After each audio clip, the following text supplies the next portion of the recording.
News at 10 starts now. Ready or not, some winter weather is headed this way. We'll tell you who could see some snow by tomorrow night coming up. Right now at 10, concerns in one Connecticut town tonight about a sign with swastikas on it. We'll tell you why the man behind it says he put it up. Something that took 2 or 3 minutes for somebody to steal from you will take you days to get back on the road. And gone in seconds, we look at the rise in catalytic converter thefts across Connecticut and if a new state law is doing enough to protect your vehicle. But we begin at 10 on the Weather Watch. It's going to look and feel like winter in some parts of the state 24 hours from now. Good evening, I'm Jen Bernstein. And I'm Ben Goldman. Thanks for joining us here. This comes just a few days after we had tropical humidity and rain from the remnants of Hurricane Nicole. Let's start things off with Chief Meteorologist Rachel Frank with the first check of the forecast. Rach, how quickly things change. I know, it is just a wild week of New England weather. And, you know, if we are going to get some snow, this is going to be a good kind of training wheels event because this is not going to have too much of an impact on your life and it'll get us ready for bigger things ahead. You don't need to take out the snow blower for this one. Start time is going to be tomorrow evening, 7 to 8 p.m. for areas like Fairfield County, I should say, but 8 to 10 o'clock for the rest of the state. We're going to begin with a little bit of snow briefly before changing over to a wintry mix and then over to rain. And by the way, it is all rain everywhere by the time you wake up on Wednesday morning, which bodes well for the morning commute. But there could be a lingering period of ice in the hills overnight, which is why the National Weather Service issued a winter weather advisory there,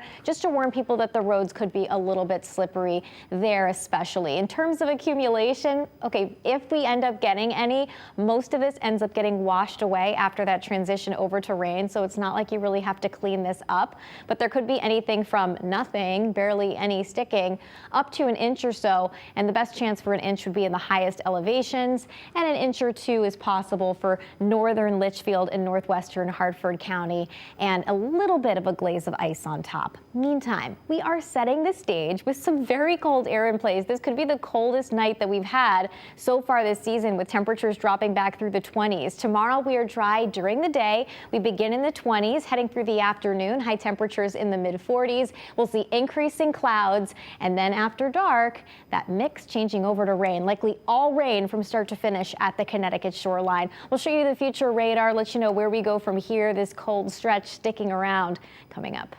Thank you, Rachel. Right now at 10, Hartford police are investigating 2 morning shootings. Police responded to the scene in the area of Westbourne Parkway at Ridgefield Street around 10:30 this morning. The victim is getting treatment at the hospital and is expected to survive, we are told. The other shooting happened shortly after 1 this morning on Newfield Avenue. Police say the victim is a man in his 30s. He's also expected to survive. Well, now to the pending results in last week's election. We are following breaking election news tonight. 2 important calls in the battle for control of the House of Representatives. Those are coming from Arizona, 6 days after the polls closed, election night 2.0 almost. Fox 61's Sarah Sanchez joining us in the Breaking News Center tonight to tell us about these 2 big wins for Republicans. Sarah? Well, Ben and Jen, the Associated Press has called 2 House races in Arizona for Republicans. David Schweikert is projected to win Arizona's 1st district, which includes most of the eastern half of the state. Also picking up a win, Juan Ciscomati in the 6th district, which includes Scottsdale and some of the Phoenix suburbs. Now, those 2 wins put the GOP just 4 seats away from winning control of the House. However, it's still being considered a very underwhelming midterm for Republicans. The opposite party of a sitting president tends to do very well in the midterms, and some political forecasts predicted huge gains for the GOP. In fact, Democrats are projected to maintain control of the Senate. Next month's runoff election in Georgia will decide if Democrats gain an extra seat there or if it will once again be a 50-50 tie with Vice President Kamala Harris as the tiebreaker. Now, another significant call tonight in Arizona. The AP projects Democrat Katie Hobbs will beat Republican Carrie Lake in that race for governor. That comes after a very contentious campaign, which included Lake pushing false claims about the 2020 presidential election, which also took several days for Arizona to count votes, if you remember that, in 2020. In the Breaking News Center, I'm Sarah Sanchez. Ben, Jen, back to you. All right, Sarah, thank you. And new at 10, back here at home, neighbors in Litchfield County are very upset with some signs posted up in Morris. One has swastikas on it, and the other, we're told, has been changed multiple times to include swear words and the middle finger. Fox 61's Tony Black spoke to one of those displaying the signs with why he's voicing his concerns with Nazi images for the community to see. Here in Morris, along Route 209, there are two signs in front of homes that have stirred up conversation because of the messaging on them. One of them has a swastika on it, and the homeowner says that's his way of showing his distaste for Connecticut Democrat leaders. It reads, "Americans murdered, open borders, death for America, you're your kids, rainbow fentanyl," and finishes with Democrats' invasion supporting, followed by two swastikas. The man behind the message on Route 209 in Morris is using it to bring attention to rainbow fentanyl coming across the southern border, and what he says is a lack of action from Connecticut Democratic leaders to address it. He did not want to go on camera. He says his intent was to write communism instead of drawing the swastikas, but ran out of room. Just a few miles down the road, there's another sign on Route 209 for Veterans Day, next to a message reading, Ricky, quote, "the chief derogatory term, Duffy, Bantam Fire Company's worst chief ever," referring to the Bantam Fire Chief who retired in 2017. No one was home to talk about this sign. Almost everybody we talked to in Morris knew of the two messages. Many say these are taking the First Amendment too far. The town's first selectman said in a statement, quote, "We are aware of the sign and have researched to see if any laws or regulations have been violated, and we have found that there are no violations. While we may not agree with what is painted on the side of the barn, there is nothing the town can do about it, as it is freedom of speech protected by our Constitution." The homeowner says kids are dying from rainbow fentanyl coming from China and says Democrats are supporting communism by letting the drugs cross into the U.S.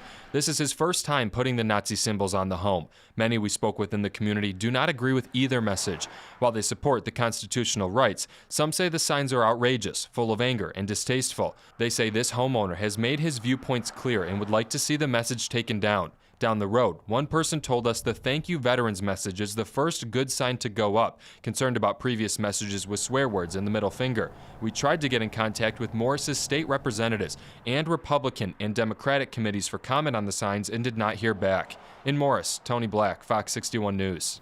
Tony, thank you. In other news, police are investigating after a motorcycle driver was killed in a crash over the weekend right near the Rhode Island border in Killingly. Police say that a car was stopped at a red light on Route 6 right at the intersection with Cucumber Hill Road when a motorcycle hit the back of the car. The driver of the motorcycle was taken to the hospital and later died. The other driver was not injured. Well, tonight, police are also investigating another deadly crash in our state involving a pedestrian, this one in Avon. Police say it happened on East Main Street around 6 this morning when the person was hit while trying to cross their road. The driver stayed on the scene and we're told tried to help with life-saving efforts of that pedestrian. Police have not yet released the identity of the victim, and we're also told that the driver is cooperating with the investigation. New at 10 tonight, Simsbury police and OSHA are investigating after a worker was trapped under a piece of concrete at a construction site. Police say it happened on Riley Road today. The construction company moved the concrete off the worker before first responders arrived. That worker was taken to the hospital and there's no word on their condition tonight. We'll bring you any updates as we learn of them.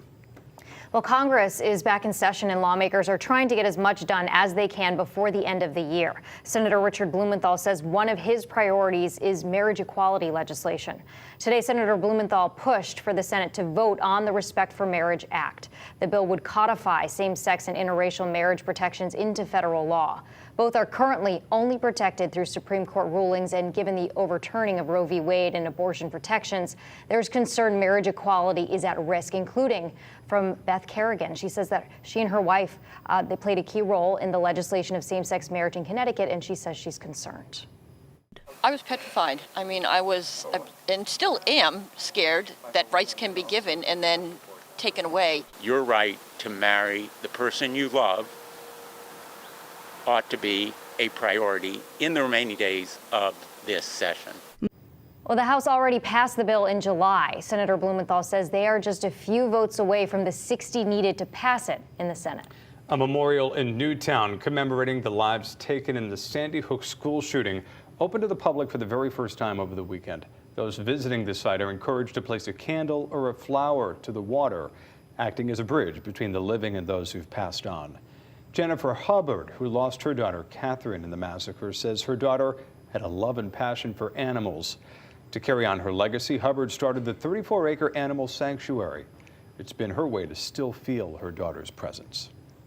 A moment in, I think, of all of our history is forever remembered. She had this want, need, desire to care for them all, she would collect them, and she would send them off with this beautiful poise and grace. Hubbard's plan is to have programs that'll teach people how to care for animals.